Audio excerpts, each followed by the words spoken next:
Good morning, everyone. Before we start, let me introduce myself. My name is Ken M. Magsukang.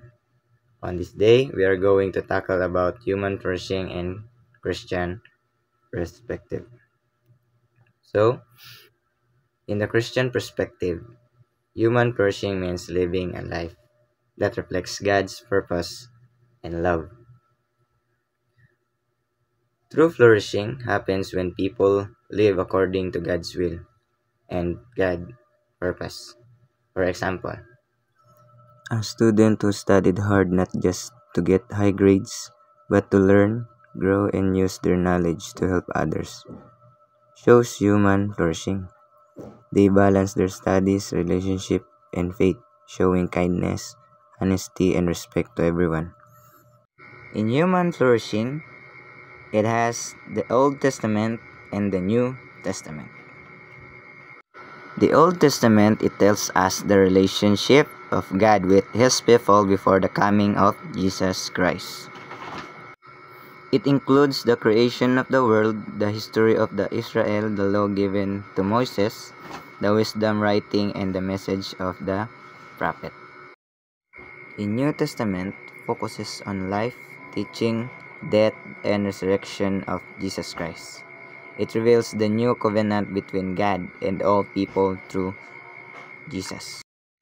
The New Testament teaches love, forgiveness, salvation, and the eternal life through faith in Jesus. The next one is human flourishing in the socio-physiological perspective. So, socio-physiological perspective views human behavior as a product of the interaction between individual psychology and social influences, where both the persons and the situations plays a key role in shaping thoughts, feelings, and action. So, for example, it is about the beliefs, norms, or tradition among ones or among people around us.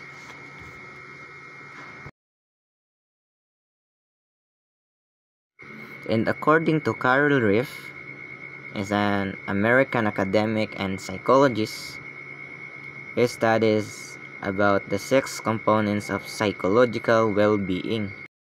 So the first one is autonomy, being able to make your own choices and not just follow others. So it encourages us to have a free will or freedom to choose. So the second one is environmental mastery, being able to handle your daily life and surroundings. Third one is personal growth, always learning, growing, and becoming a better person. Fourth one is positive relationship, having close, trusting, and loving relationship. Fifth one is purpose in life. So, feelings that your life has meaning and direction. And the sixth one is self-acceptance, liking yourself and accepting who you are. And the next one is the consequence of human flourishing. So, human flourishing, in order to come up with technological innovation, humanity was taken control of the environment to take advantage of its natural resources. For example, is the mining company.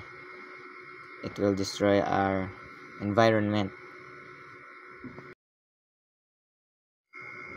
In 2014, scientists Stephen Hawking and Stuart Russell, Max Tegmark, and Frank Wilczek shared a warning about artificial intelligence, which we call AI. They said that while AI could become one of the greatest discovery ever, it could be also very dangerous if not handled carefully. They were worried about the machine might one day become smarter than humans. to take controls of important system or even create powerful weapon that could harm people.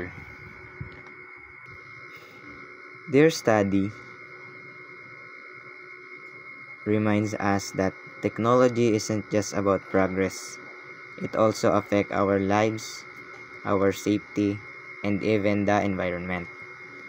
So as we continue to develop AI, we must use it wisely and responsibly to make sure it helps humanity rather than hurts it.